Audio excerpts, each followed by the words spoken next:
Régulièrement, Prime Video renouvelle son catalogue lorsque les droits de certaines séries arrivent à leur terme. C'est le cas de The Handmaid's Tale, une série choc, qui figure incontestablement parmi les plus dérangeantes de ces dernières années. De quoi ça parle? Dans une société dystopique et totalitaire au très bas taux de natalité, les femmes sont divisées en 3 catégories. Les épouses, qui dominent la maison, les Martha, qui l'entretiennent, et les servants, dont le rôle est la reproduction. The Handmaid's Tale, une série créée par Bruce Miller avec Elisabeth Moss, Yvonne Strahovski, Joseph Fiennes. Disponible sur Prime Video. Attention, spoiler!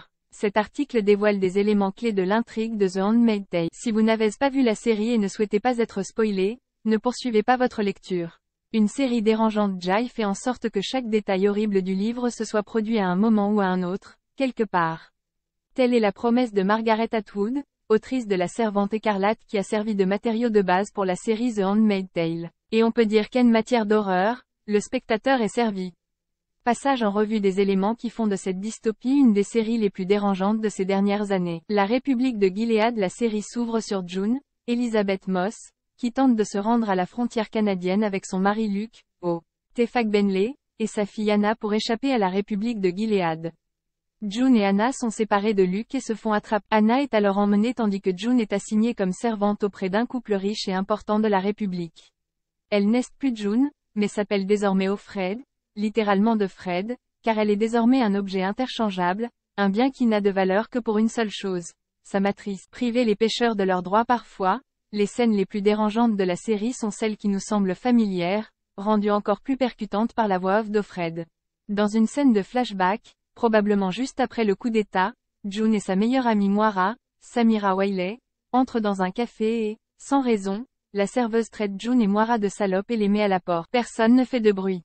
Personne n'intervient. Tout le monde se contente de regarder ce qui se passe, sans sourciller. Le centre rouge, alias le centre Rachel et Léa, est l'endroit où les salopes et les abominations fertiles sont emprisonnées pour être formées de la manière la plus stricte et la plus cruelle qui soit, sous le accent aigu de Dieu et la supervision des tantes. Le but? Devenir des servantes obéissantes et porteuses d'enfants.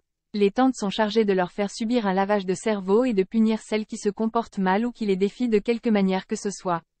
Par exemple, si une future servante insulte une tante, elle subit le verset si mon œil droit t'offense, arrache-le. Littéralement. Les cérémonies à Sister à la première nuit de cérémonie est une expérience presque traumatisante pour le spectateur. Il s'agit ni plus ni moins d'un viol répété où la servante doit s'allonger entre les genoux de la femme tandis que le mari doit la féconder. Le tout doit se dérouler une fois par mois jusqu'à ce qu'il réussisse. Lors de la première fois, la caméra reste sur le visage d'Elisabeth Moss presque tout le temps. Le dispositif de la mise en scène et le jeu parfaitement dosé de l'actrice dans cette scène constituent un véritable choc pour le spectateur.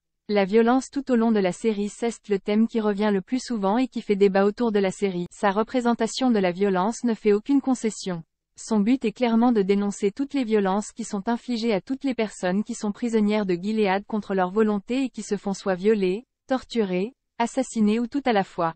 L'éternel débat est bien sûr le suivant. Peut-on tout montrer? Et n'est-ce pas faire preuve de complaisance en montrant toutes ces atrocités? Débat Kwon ne tiendra pas ici. On vous laisse vous faire votre propre avis. The Handmaid's Tale est disponible sur Prime Video jusqu'au 15 février.